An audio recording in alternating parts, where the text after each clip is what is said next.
Good afternoon student.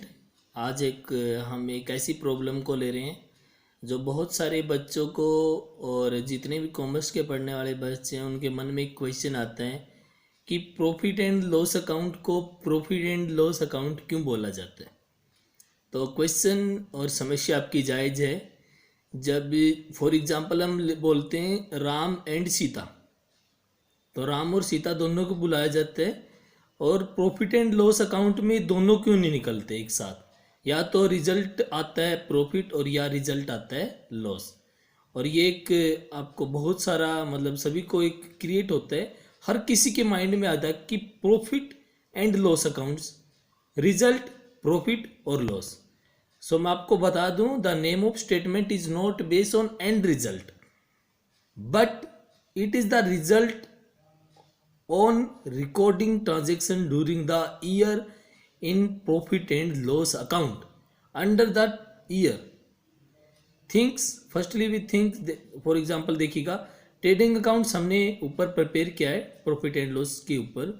तो trading account में जो ट्रांजैक्शन रिकॉर्ड की जा सकती है, किस तरह की ट्रांजैक्शन रिकॉर्ड करते हैं, purchase return, sale return, stock से रिलेटेड रिकॉर्डिंग करते हैं। तो this account called trading account.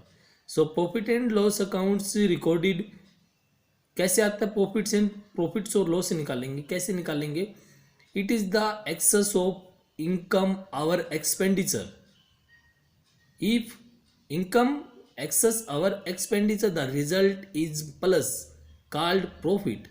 If excess of expenditure our income, the result is minus called loss.